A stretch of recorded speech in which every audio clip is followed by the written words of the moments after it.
What's happening, everybody? Jeff Lightsey Jr. here with the Black Boss Channel and Victory Formation. Thank you guys for tuning in.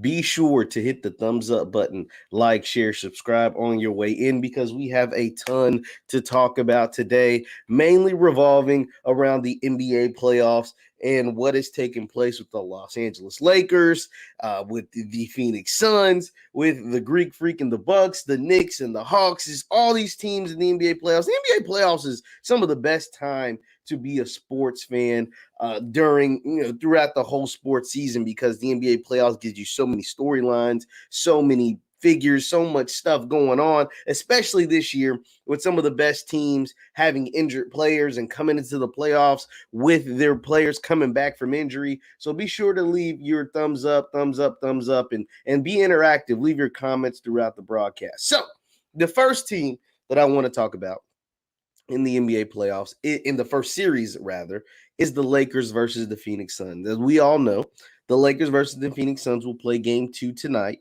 in Phoenix, and the Lakers are currently down 0-1 to the Suns, the 2 seed, the Lakers the 7 seed, and this was after a pitiful, let's just call it what it was. It's a pitiful performance by both LeBron James and Anthony Davis. Anthony Davis finished like 5 for 16. He had 13 points, 7 rebounds, only 2 assists. LeBron James shot a little better. I think he was 6 of 13, but he only had 18 points. He had 10 assists and 7 rebounds. Andre Drummond chipped in 12, Dennis Schroeder 14, Alex Caruso 10 points. But the Lakers only scored 90 points in a 99-90 loss to the Phoenix Suns. And the reason why they lost is because LeBron James and Anthony Davis combined had 36 points. Well, Devin Booker had 34. Devin Booker was the best player on the court the other night when the Lakers took on the Phoenix Suns. He had 34. Chris Paul gets injured, misses a big chunk of the game, comes back to finish the game. But DeAndre Ayton finished, I think, 9 of 11 or 9 of 10 with 21 points on the game, and he simply dominated. He simply dominated game 1 against Anthony Davis. Now, I know what a lot of people are saying, even Ryan Padaway is saying it right now. The Lakers lose a lot of game 1s, right? Like they lost game 1 of the series last year against Portland, and people were like, oh, how is the 8 seed going to upset the 1 seed? This year is totally different. One, you're not playing a Portland team, right? Like you're not playing a Portland team who doesn't have Yusuf Nurkic, who had to win a ton of games just to get into the playoffs, and who had to do a bunch of stuff at the end. That's not the Portland team that you're playing. You're playing a Phoenix Sun team that has been at the top of the Western Conference standings the entire year.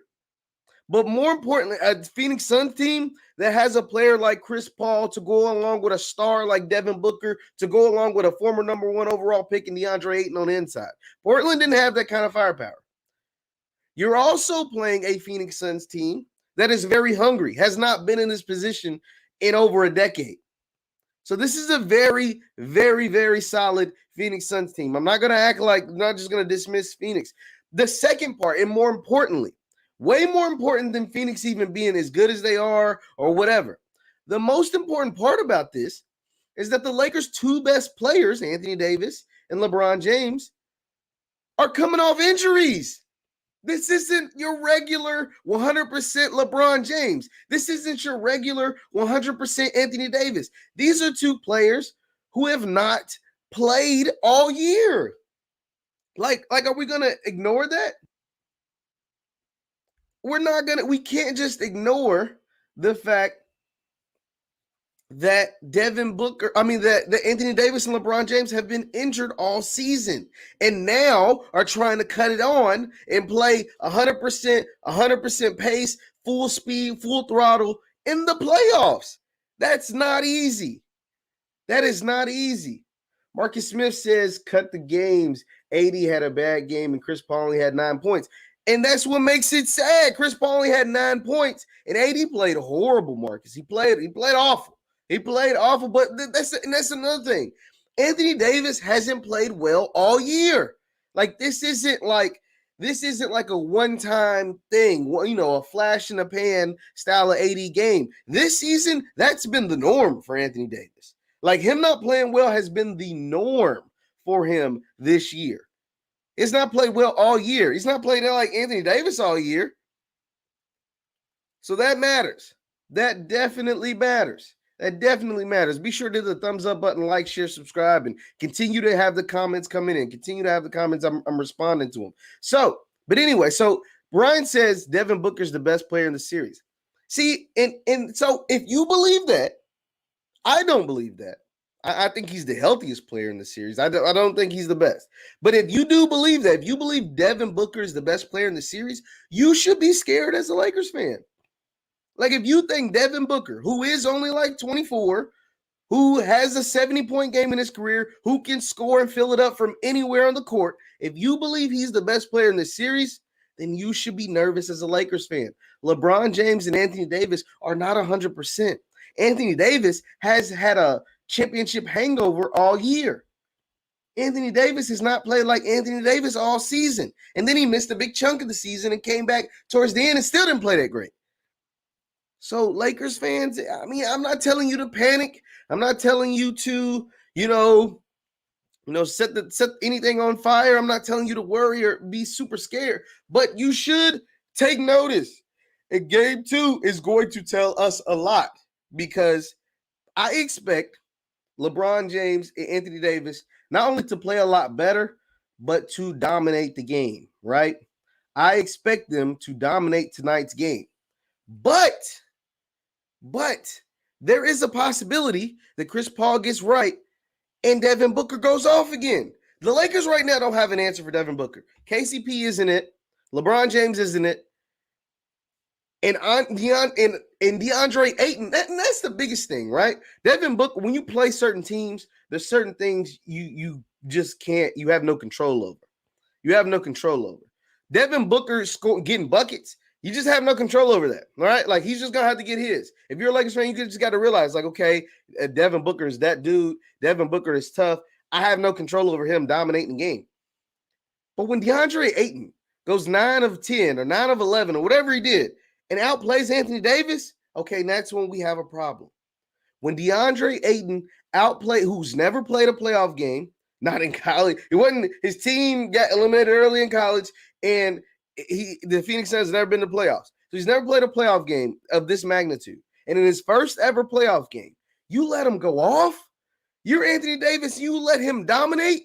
You let him come out and get his playoff legs? You show him that he can perform with you? You let him know that, hey, man, this playoff stuff, it ain't all cracked up like what they say it was. Anthony Davis, he ain't like that, man. Like, I can get buckets on him.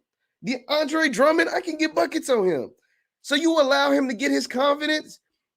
DeAndre Ayton scored 21 points and had 16 rebounds. 21 points and 16 rebounds.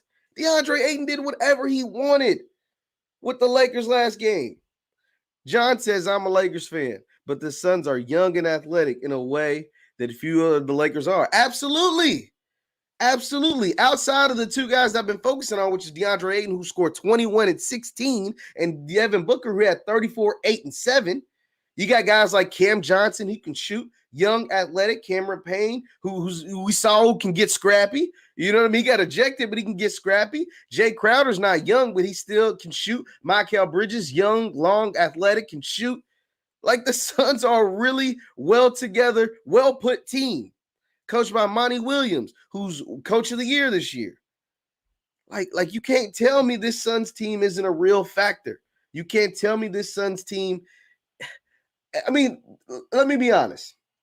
Mason says the Lakers will win the series. People lose their mind every time Bron loses game 1. But see, yeah, this is different though. This game 1 loss is different, Mason. Here's what I'm gonna tell you why. One, Bron is not 100%. Bron missed 30, like 30 games this year. Like, we just can't ignore the fact that LeBron James is 36 years old. Let me preface this by saying this. I think LeBron James is the GOAT. Say whatever you want. I believe LeBron James is the best basketball player I've ever seen. All right.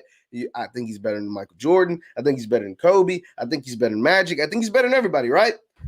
But he is 36. He's 36. He's in year 17 17, 18, well, I can't even remember right now. It's in year 18, dang. Or 17. And he's missed 30 games this year. Out of a 72 game season, he's missed almost half of the games.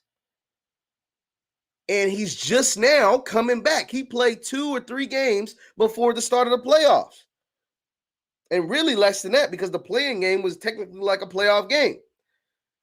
And so, to me, I can't expect LeBron James to be LeBron James, the greatest basketball player I've ever seen, in the game 1 or the first round series of a season he's missed 30 games in. The last 30 games, too. Not like 30 games early in the season or 30 games. You can't even say 30 games in the middle of the season because there was no middle of the season. He missed 30 games at the end of the season, essentially last 30 games of the year. And so I can't expect him to be LeBron James to play at that level of basketball. So if I can only expect 75% of LeBron James or 85% of LeBron James, that means Anthony Davis has to pick up the slack. And Anthony Davis has yet to prove that he can do that. Anthony Davis has yet to prove and say, okay, LeBron, come on, give it to me. I can do this. Even without you being yourself, I can handle this load. I can do this. So, yeah, I don't think that they, like, losing game 1 means much to the Lakers, but I do think it means a lot to Phoenix. And I don't think it, like, normally I wouldn't think it, let me take that back. Normally I wouldn't think it would mean that much to the Lakers if LeBron James was 100%. But we know he's not. And we know, like John said, we read John's comment earlier, shout out to John Harris, that this Phoenix Suns team is young, athletic, can shoot, and is hungry. Everybody on that Phoenix team wants to win. Monty Williams, the coach that they didn't think was good enough, wants to win. Chris Paul is finally on a team that's like really, really good. He wants to win. Devin Booker, who's never been to the playoffs, DeAndre Ayton, all those young Suns players have never been to the playoffs. And they see LeBron James is hurt. They see he's wounded. They see the Lakers, so therefore the Lakers are wounded. LeBron James is hurt, and Anthony Davis has been playing terrible all year, or just terrible in Anthony Davis standards. They see blood. They see it in the water. Blood is in the water. Your time to capitalize is now. So you win game 1 like you did, held the Lakers to 90 points. Devin Booker basically scores with LeBron James and Davis scored combined. Devin Booker scored by himself. And DeAndre Ayton went off for 21 and 16. So, yes, the Phoenix Suns see blood in the water, and they see it as their chance to attack. So, yeah, the Lakers are normally fine after losing game 1. But this series is different. This series is totally, totally different. Because their king, LeBron James, is not 100%. And if you watched game 1, he wasn't 100%. They had him on a minutes restriction, and he looked old. LeBron James, like seeing a chink in the armor. Superman ain't the same. You ever seen the Avengers? Remember when Captain America, when he was taking all the Infinity Stones back, and he came back, he was an old man? I'm not calling LeBron James that. He ain't quite Captain America, old man. But he looks like an old man. He's going to have to prove something different in game 2 coming off these injuries. John comes back and says, AD needs to tighten up. Absolutely, John. AD needs to tighten up and get aggressive, especially on defense. When the Lakers are in Mamba mode, they're a real problem. That's true. That's very true. All of that is true statements, John. But can he do that? And Davis hadn't done that all year. Can he just flip that switch now that the playoffs are here? And now that he's across from a young, talented player in DeAndre Ayton, can he do that? Last year it was easy for Anthony Davis to get into a groove, right? There really were no bigs that could mess with him on the inside or even challenge him at all on the inside on the road until he got to Jokic in the conference finals. And then that's when LeBron kind of took over. But DeAndre Ayton's a player. He's not Anthony Davis. At least we don't think he's Anthony Davis. But he's a player. I mean, the man was number 1 overall in his draft class for a reason. He was number 1 over Luka. He was number 1 over Trae Young. He was number 1 over, some talented NBA players. So he's a player. So can AD tighten up now that the series is good going and the Lakers are down on 1? I don't know. We'll have to see. K9 says every year we do this with LeBron. I mean, I get that. LeBron does lose a lot of game ones, and he's never lost a first-round series. But LeBron James has also never been hurt going into the playoffs like he was this year. So that's what I would say is the biggest difference. LeBron James's health is the biggest difference. So can Anthony Davis step up and really handle the load? I don't know. It's yet to be proven. Let's keep going. John says, and the league's transitioning to youth and emphasizes on the 3-ball. LeBron is an old dog now, and the youngins are running and gunning. This is absolutely true. And he's hurt. You got to think the man, like if he was that's the thing. Like I have to preference everything by saying this. Also, guys, be sure to hit the thumbs up button, like, share, subscribe. I want to preference all this by saying I think LeBron James is the best basketball player I've ever seen. Even in the modern day NBA, LeBron James's game has transitioned better than any of his peers that came from the early 2000s, right? Like he's been able to adapt the 3-point ball. He's become even more of what he was great at, which is passing the ball. And then we forget that, oh yeah, he's top, he's a 30,000 point scorer, right? He's averaged 25 points per game in 17 straight seasons. So he's in year 18. So yeah, 17 straight seasons, he's averaged 25 points per game. So the man has adapted to this league and the changing of the league better than anybody that played during his era. Like he just simply has, right? But at the same time, he's not that guy right now. He's not 100% healthy. So when you add the injury to the fact that Phoenix Suns are the modern day NBA, like the way Phoenix plays, young, gun, long, athletic, super long, super quick, shoots a bunch of threes, makes a bunch of threes. And you have the fact that the Lakers, who the reason why we always give the Lakers the trump card is because Anthony Davis, who hasn't playing well, and because LeBron James was hurt. That makes the series from going from here to, Lakers on top to a little more even. Where guys like Dennis Schroeder and Andre Drummond and KCP, you're relying on them a little more. And a big difference between the Lakers last year and the Lakers this year, them guys, them others I just talked about, the Dennis Schroeders, the Alex Carusos, the Kyle Kuzmas, you need them to step up. Last year you had playoff Rondo. And let's not act like playoff Rondo wasn't a huge, huge factor. We know what Rondo did for the Lakers last year. He meant a whole lot. Like playoff Rondo saved the Lakers in a couple games last year in different series. He's not there anymore. Now, to make those plays, you're relying on Dennis Schroeder. You're relying on Montrezl Harrell. Not to say that they can't make them, but they haven't. They haven't in the past. And Rondo has done it for a decade, and he proved it again last year. So we'll have to see what the Lakers are able to muster up. CJ, shout out to CJ. He says AD and LeBron both need to shoot 20-plus shots, attack the rim. They didn't get a lot of calls in the game either. A lot.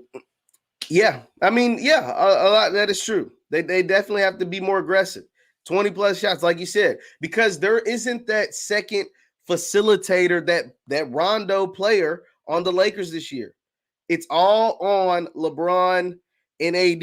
And when LeBron and AD get it going, that's when guys like Caruso and Kuzma, those guys tend to play better when LeBron and AD play better, specifically Anthony Davis.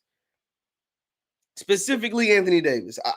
for a long time, a lot of people have always said Anthony Davis, at least numbers-wise, PER-wise, he's one of the greatest to ever play, right? I think his PER is like third all-time behind Jordan, LeBron, and then there's Anthony Davis in like PER, career PER, right?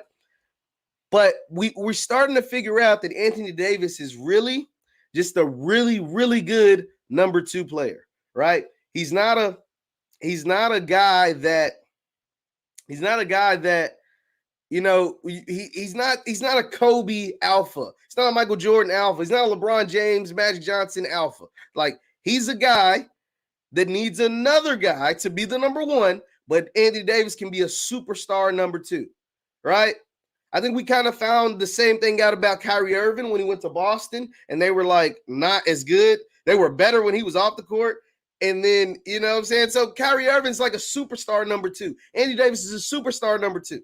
So therefore, you need LeBron James to play like LeBron James in order for the Lakers to have success. When Anthony Davis is tasked with being the number 1 guy and leading the team and making sure the team wins like they're supposed to, it doesn't seem like he lives up to those expectations.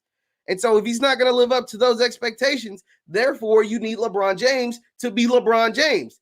But if LeBron James isn't LeBron James because he's hurt, then you have a problem with a team like the Phoenix Suns. Now you have a problem with a team like the Phoenix Suns because they have their number one guy, Devin Booker. He's 100% healthy. And they have their true point guard facilitator, veteran leadership, true point guard facilitator in Chris Paul. And then you have a number 3 guy in DeAndre Ayton who was taken as the number 1 overall pick and can play. He's not like a number 1 overall pick that ain't worth nothing. No, he can actually play. 21-16 in game 1 shows you that he can play. So therefore, a lot of this falls on the shoulders of LeBron James. It just is what it is. Because Anthony Davis is so unpredictable. And come playoff times, there's a level of greatness and expectation that is placed upon LeBron James. But at the same time, the Suns are doing what a 2 seed is supposed to do to a 7 seed. Absolutely. Now, the Lakers aren't your typical 7 seed, right? They are the defending champions. And before LeBron James and Anthony Davis went down, they were in that, 1, 2, 3 seed, right? They were up there. They would have been a top 3 seed. So it's not like they're your typical 7 seed. But like Mason said, they are the 7 seed. They are a 7 seed right now. So, I mean, it's going to be interesting. The rest of the series is going to be interesting. Keep the comments coming. Keep the chat popping, and be sure to hit the thumbs up button. Hit the thumbs up, thumbs up, thumbs up. Last year, the Lakers were bigger, were the biggest, longest team in the league. This year, they have to win in a different way. Absolutely. There's no JaVale McGee walking through those doors. There's no Dwight Howard walking through those doors. Kyle Kuzma is like a light switch. He plays good sometimes. Other times, he's pretty garbage. You got Montrezl Harrell, you got Andre Drummond instead. Now, Montrez is a better scoring threat than both Dwight Howard and JaVale McGee, but he isn't the defender. I mean, we saw how Yoke cooked him last year in the playoffs. We watched that. And he isn't the defender. And also the shot blocking and the presence on the inside is totally gone. Andre Drummond is good, a really good rebounder, right? That's how he's made his career. He averages for his career, he averages 13 rebounds, right? But he doesn't block a ton of shots. He's not that great of a defender. And he has absolutely zero perimeter game. That's just the truth. He has zero perimeter game. He doesn't block many shots. And so, therefore, you're limited in some spaces. JaVale McGee blocked a ton of shots. He had zero perimeter game, but he blocked a ton of shots. Dwight Howard was still, even at age 34, 35, whatever he is, in year 17, is still an amazing defender. Still a really, really good defender. 3-time Defensive Player of the Year. So he's an amazing defender. You lose that.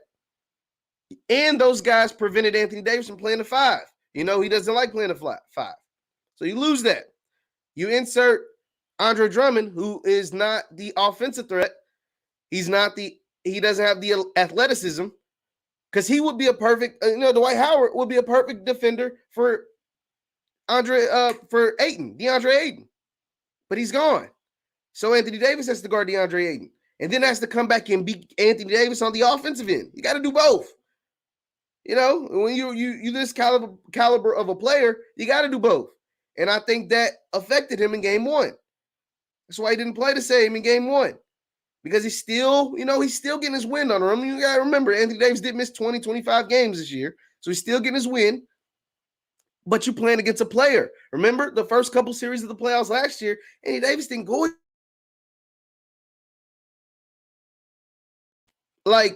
When they played Portland in the first round, who was guarding them? Jokic was out. They had to use Enes Kanter, I want to say. He wasn't going against many players that can handle him in the first round. And then they avoided the Clippers in the championship, so they didn't play anybody until they got to Jokic. As far as the postman that really has moves and they can play and can put up points, Anthony Davis got a cakewalk. And LeBron James is 100%. So that matters. And so now we're talking about Anthony Davis having a guard and still be Anthony Davis on the offensive end, while LeBron James is still nursing this ankle and trying to come back and trying to give as much as possible. It's a lot on Anthony Davis' plate. And remember, He is a glorified number 2. He's not a number 1. There's nothing wrong with that. There's only like so many alpha dog elite number 1 guys that can lead their team to championships as the number 1. It's not a whole bunch of them in the NBA. It's okay to be a great number 2. Kyrie Irving and Anthony Davis have both, sketched out Hall of Fame careers as being great, like not good, but great number 2 players. So, like Sean's talking about why didn't the Lakers re-sign Dwight? Absolutely. Remember Dwight Howard? It's so funny because now this actually matters. Remember Dwight Howard during the offseason tweeted like the purple and gold hearts and said, I'm coming back and all of this stuff. And it turns out he ends up, signing with the Sixers because the Lakers wanted Marc Gasol instead of Dwight Howard. And look how that's kind of worked out. It hasn't been great. Actually, it's been downright awful. It's been pretty awful. Because Marc Gasol, they brought him in to stretch the floor and thought he could still defend a little bit, and neither one of those have proven to be correct. So,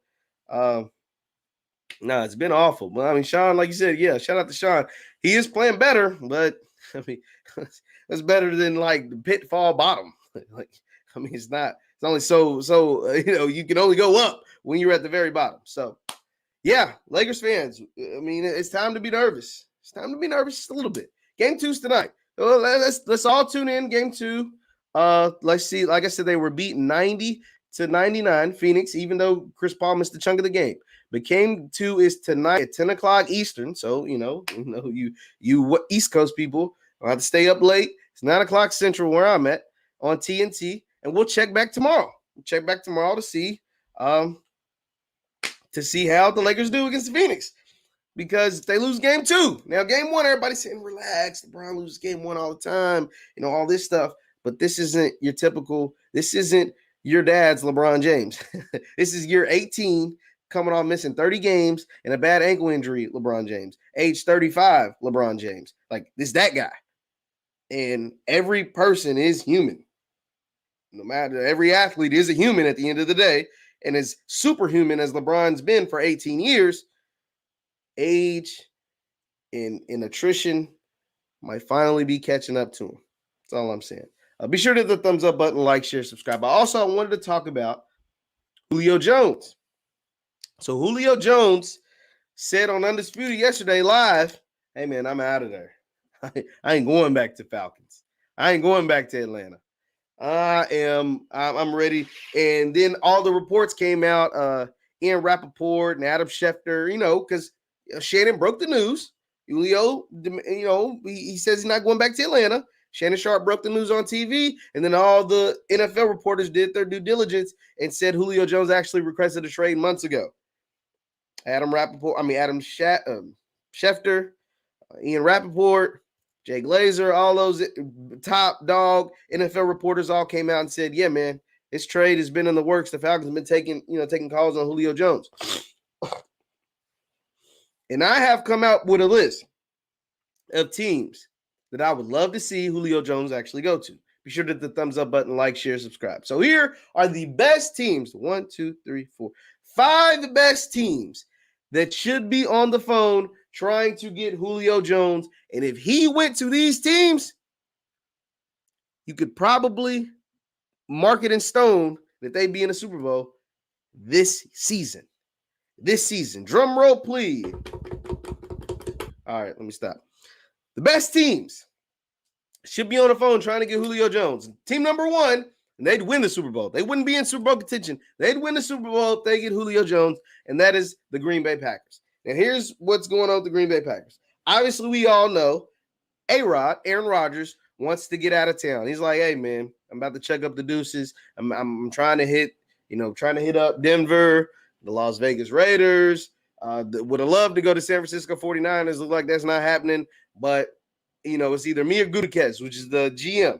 And it looks like the Packers are doing everything in their might, everything in their power to keep Aaron Rodgers. And then he came out the other day or just last night or whenever and said, hey, man, it's not Jordan Love.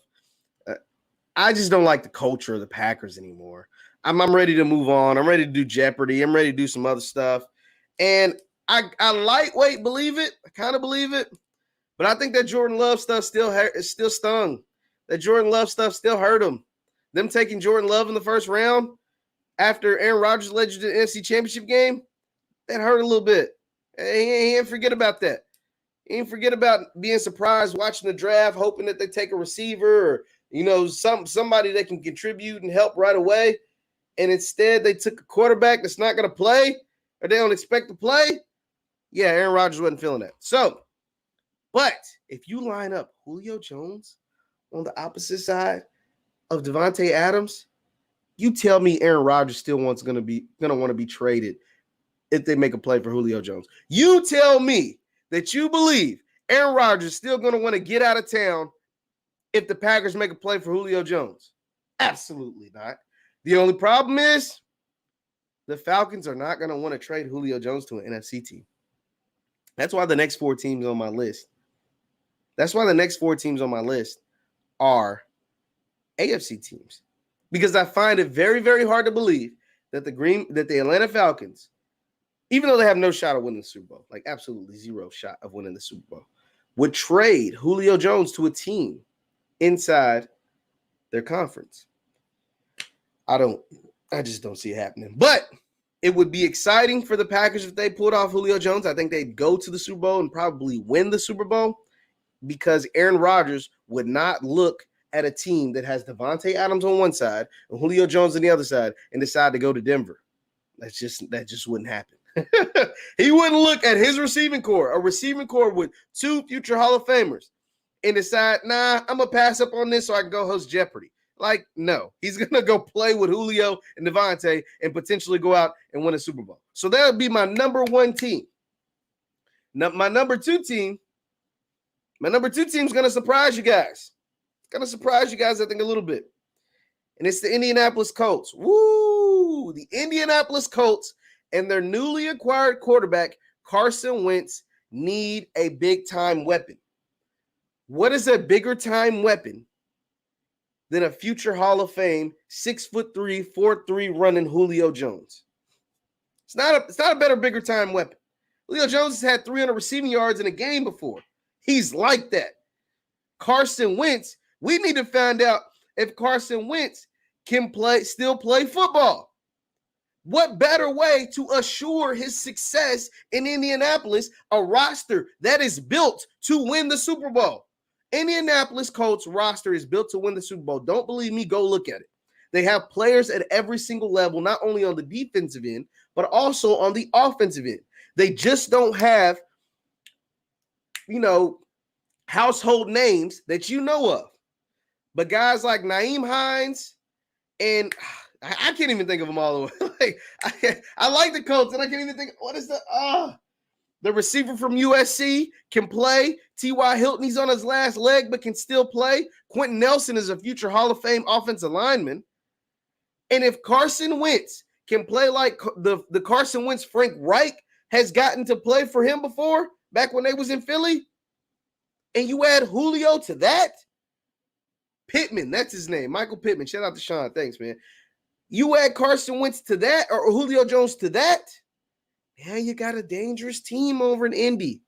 You got a really dangerous team with the Colts. Because if Carson Wentz gets his powers back from the Monstars and you add Julio Jones, we're talking about a really dangerous team. Because think about the Colts division too. Like, you got to take the division into consideration. The Jaguars, they are what they are. They signed in Tim Tebow, and Urban Meyer's trying to run the Jaguars like a college team. They got Trevor Lawrence, yeah, but they're years away. Urban Meyer signed in Tebow and hired a strength coach that was racist. He's doing a lot of fugazi stuff down there in Jacksonville. You ain't worried about them. Deshaun Watson is never going to play for the Texans ever again. And even if he's allowed to come back and say he's reconciles things in Houston, which won't happen, he'll probably be suspended either, if not for the whole year, before a good chunk of the season for the Texans. So two of your teams in the division are garbage, are just straight, just like out of the water. The Texans are probably going to have the number 1 overall pick. Jacksonville is going to be in the top 5. So two of the bottom 5 teams in the NFL are in your division if you're the Colts. So you're going to win the division. If you get Julio Jones, you're that much closer to winning a Super Bowl. So I like the Colts. I really like the Colts. The obvious team, I think the most obvious team to go out and get Julio Jones, and that would automatically put them in Super Bowl contention, is the Baltimore Ravens. John even said it. If Julio goes to Baltimore, Buffalo would be scary. Yes, you're right, John. The Baltimore Ravens. Now, we know they drafted the kid out of Minnesota, Rashad Bateman, in the first round. Clap it up for that. But he ain't Julio Jones. He ain't Julio. Rashad Bateman, I think, is going to be a really good NFL player. I think he's going to be a solid NFL player, really solid. I like the pick in the first round. I think he's athletic and can make some plays, and he's got a bigger frame than your Hollywood Browns and whatnot. But he ain't Julio Jones. He ain't 6'3", 240, and runs a 4.3. You add Julio Jones to Lamar Jackson and the crew in Baltimore, you will be in the Super Bowl. You can finally get over the hump that is Kansas City, finally get past a team like Buffalo, and win the Super Bowl.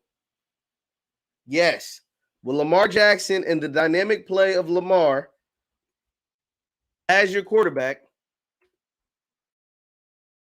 you will win the Super Bowl. If you're the Baltimore Ravens, you need to go at whatever you can do to get Julio Jones. You need to do it. You got your speedster and Hollywood Brown.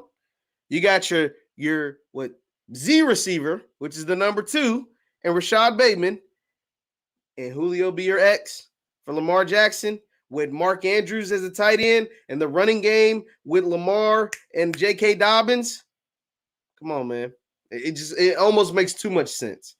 It almost makes too much freaking sense to go out and get Julio Jones if you're the Baltimore Ravens. Now, here's an interesting team, and they're also in the AFC South with the Colts, and it's the Tennessee Titans. It says the Titans. Think about Henry running against a defense they can't handle and load the box. My goodness. So the problem with the Titans and Julio Jones, the reason why I didn't have them on my list, I had the Colts instead of the Titans from the AFC South, is because the Titans lost a lot.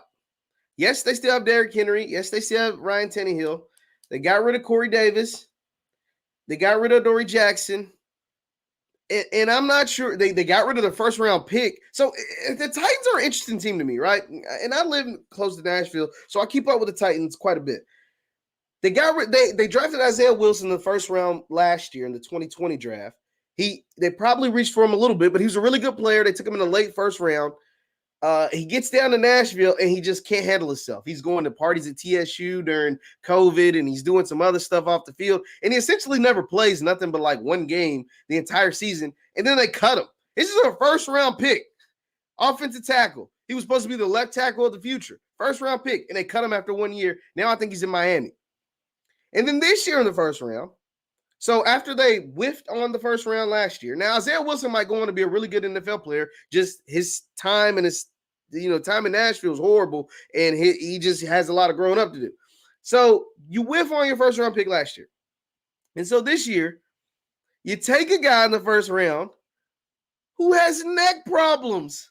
Before he's ever played in the NFL, he's had 2 neck surgeries. Caleb Farley was once considered the best cornerback in the 2021 NFL draft. But he falls all the way to Tennessee late in the first round because he's had 2 neck surgeries. So the Titans whiffed on their first round pick last year. And then this year they take a player who has had 2 neck surgeries in the first round. Now, I say all of that to say this. I don't know what direction Tennessee is going.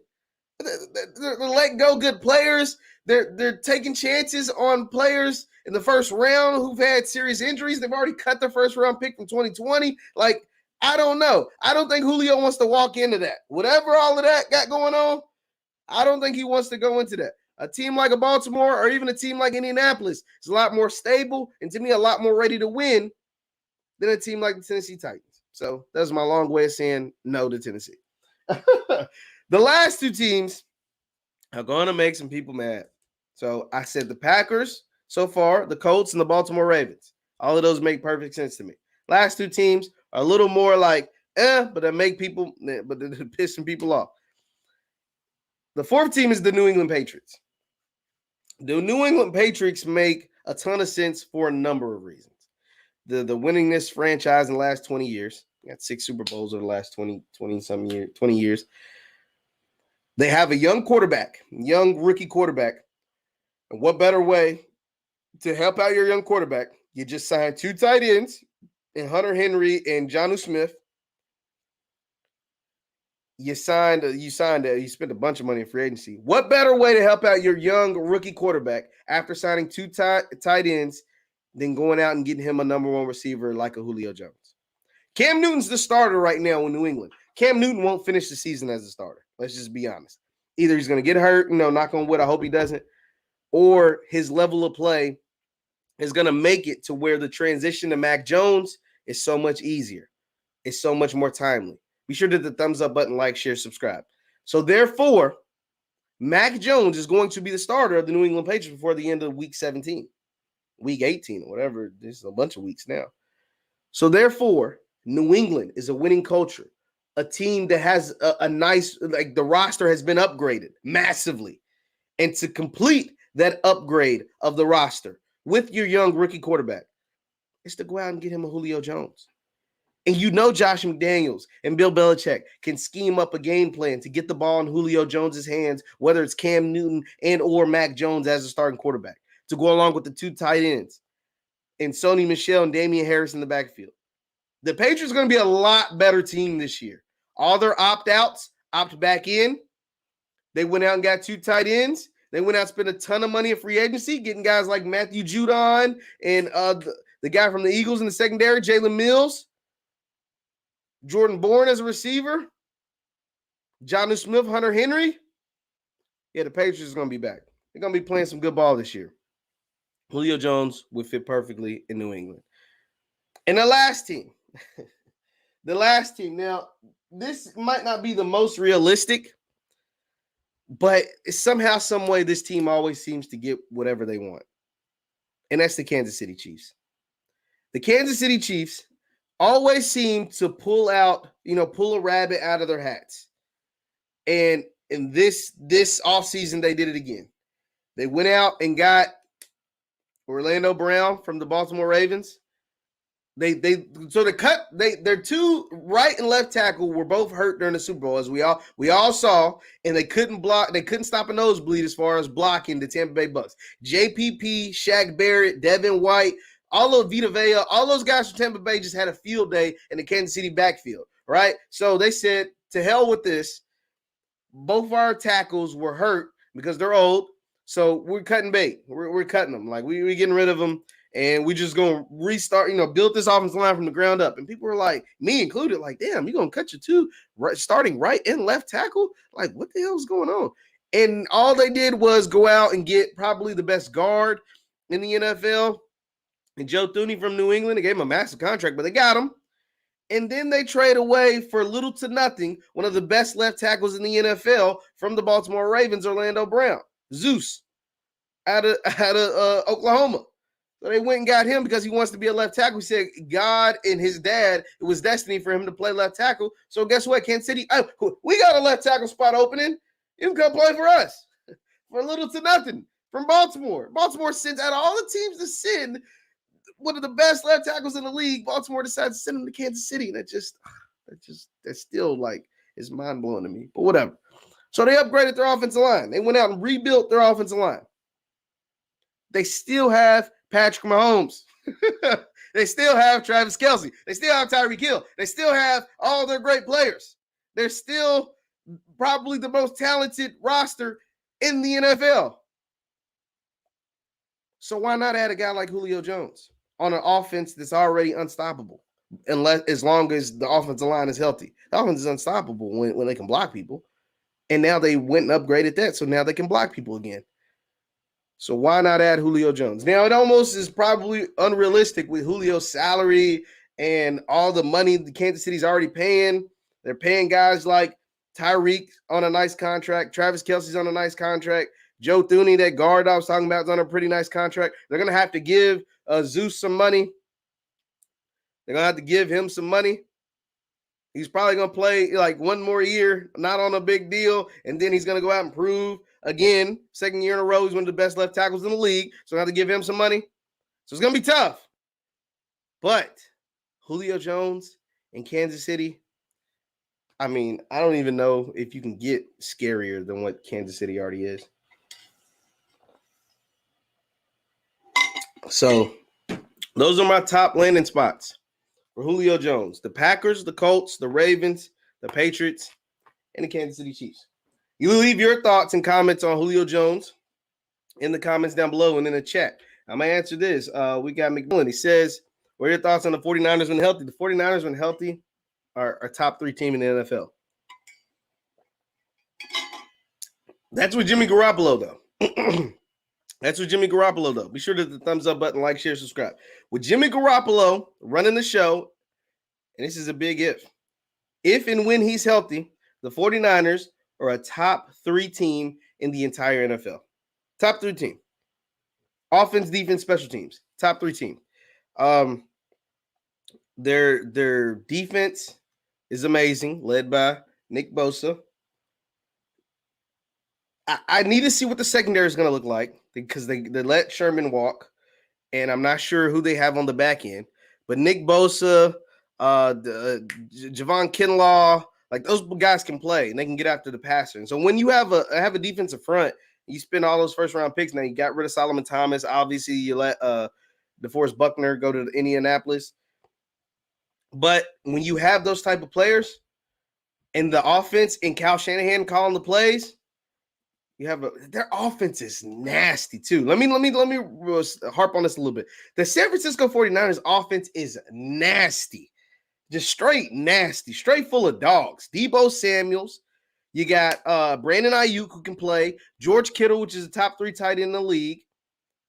And just pick your running back. It doesn't matter which running back you have. Like it seems like all the running backs are great. But if Mostert is healthy, well, that offense is sick. That offense is just crazy. And I think Trey Lance is going to end up being a player. I don't know if he'll be a player this year, but I think with his skill set, it's hard for me to see a guy with Trey Lance's skill set not succeed. Now, he hasn't had a ton of college snaps, and that hurts. He hasn't had a quarter of the college snaps most players come in with. And so that hurts. Only 17 games started. But his skill set is so good, man. He just looks like the modern NFL. If there's a few quarterbacks that look like the modern NFL, Trey Lance probably looks the most like the NFL today out of all the quarterbacks that were drafted. Trey Lance does. He does. The way he moves, the way how strong he is, speed, arm, accuracy. Trey Lance got it all. But it's going to take him some time to adjust to going from North Dakota State 17 starts to the freaking NFC West, which is the best division in football with the Rams, the Seahawks, obviously the 49ers, and the Cardinals. Yeah, it's going to be tough because everybody in that division can play, and all the quarterbacks can play. So those are my thoughts on the 49ers. Who do I think will be the starter for the Saints? Shout out to you for asking the question. I can't read your username, but who do I think will be the starter for the Saints, man? I think it's going to be Jameis, simply because I don't think Taysom Hill's a good quarterback. He's not an NFL quarterback. Like Taysom Hill's an NFL player. I think he can play. He's not, but he's like Tim Tebow. He's like Tebow was in Denver. He's not a real NFL quarterback. Jameis is actually now. Jameis can't be the Jameis from Tampa Bay, but I think a year under Drew Brees, Jameis has become a better player, and he is a way better NFL quarterback than Taysom Hill can ever dream of. Right? Like Jameis Winston won a Heisman, was the number 1 overall pick. Threw for 5,000 yards in this league, threw for 30 touchdowns in this league. Now, he also threw for 30 interceptions. We're just not going to forget about that. But Jameis did throw for 5,000 yards in this league. Sean, I agree with you. I don't think Jameis is as bad as people think. I think Jameis, you just cut down on the turnovers, and Jameis Winston is a top half quarterback in the league. He's a top 15 quarterback. You just cut the interceptions in half. The man can play. And I think that system in New Orleans will allow him to minimize those turnovers and actually show that he can play. Because you got to remember, too, for a long time, Jameis wasn't in the best situation. He got Bruce Arians at the end of his career in Tampa Bay, but BA wasn't always there. So I like Jameis as the starter in New Orleans over Taysom Hill. Well, that looks like all I've got. Thank you guys so much for tuning in to another episode of Victory Formation. We're going to be here every morning, 9 a.m. Central, 10 a.m. Eastern, every weekday morning. Be sure to hit the thumbs up button, like, share, subscribe on your way out, and follow us on Instagram at VS Sports Show. We post content on there all the time. I just got back in the country, so now I am going to be working all systems go moving forward. But thank you guys for tuning in to this episode. Be sure to hit the thumbs up button on your way out. I'm Jeff Lightsey Jr., and I'll see you next time.